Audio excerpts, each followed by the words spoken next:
Why would you want to use this build? If you want a ton of Beyblades spinning around the battlefield that debuff the enemy and give yourself damage resistance with all the Strand Artifact mods we have in Episode Heresy, but with this build, the enemy basically doesn't even know you're there. Another reason you'd want to use this build is to take advantage of the new Barrow-Dyad exotic, now in its perfect form, now that we can have target lock. So I'm going to break down how to use this build and everything you need. But first, if you want to be focused in your gameplay, definitely check out Advanced GG, link in the description, 10% off with code Perception. Also, if you want to join the community, the Discord link is also down below. And finally, if you need help with things like Grandmaster Nightfalls, check out the Twitch stream, as I often help my Twitch chat do things like that. I'm mostly live super late at night, so if you're a night owl like me, definitely swing by. So for this build, the two exotics we're using is a Barrow-Dyad and a Radiant Dance Machines. Radiant Dance Machines were reworked, so now with every kill, a third of your dodge ability is refunded to you. And if your dodge is all the way full, it takes 3 kills to get an extra dodge charge, up to 3 charges. And it has to be primary weapon damage for this exotic to work properly, and that's where the Barrow-Dyad comes in. A lot of people underestimate this thing's power, but now with the Taken Ambition trait paired with target lock, we're able to fill the panic response meter all the way before reloading, then dumping those missiles, chunking things even like champions. And the reason we're going with Radiant Dance Machines is because it's about getting our class ability back. We're taking advantage of the threaded scepters, the decoy. It basically makes it so that way you're invisible. All the enemies will target your decoy. So with every 3 kills that Barrow-Dyad can easily get, you're guaranteed to have a decoy ready to go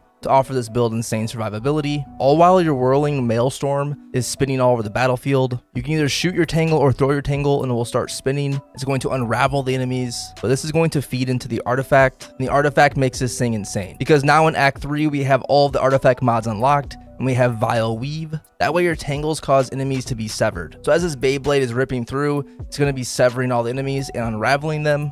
Also, with every tangle you pick up, the cooldown is reduced before you can get another tangle on the battlefield. But Sever makes it so that way enemies do less damage to you. So if they happen to destroy your decoy and they target you, they'll do less damage to you. We've already had Unraveling Orbs. We're taking advantage of this along with its boost. So that way it's going to do more damage with Barrow-Dyad. And Barrow-Dyad is going to have Unraveling rounds, which will feed into Horde Shuttle. As we damage those unraveled targets, they will spawn Threadlings, and those Threadlings also sever with this boost. And with Disruptor Spike, the effects of Sever are increased, making the enemy do even less damage to you. And whenever you do pick up those tangles to throw to spawn those Beyblades, it's going to reduce your super with this boost with Elemental Siphon. Another new one we have is 2 Shreds. 2 really cool things with this is that when you defeat enemies who are severed, it will spawn pools of woven mail. So this is for yourself and your team. So your Beyblades are severing enemies, causing them to do less damage to you, and making pools of woven mail to give yourself and your team extra damage resistance with woven mail. And secondly, the boost increases the damage that those unraveling projectiles deal. Now when I do things with champions, I like to use this artifact perk right here. So when I stun that champ, I'm going to get max stacks of bolt charge, sending that lightning down, just free damage. Also with flashover, you're going to become amplified, which gives you an extra 15% damage resistance, and obviously the boost of speed, and it's going to make that lightning bolt deal more damage.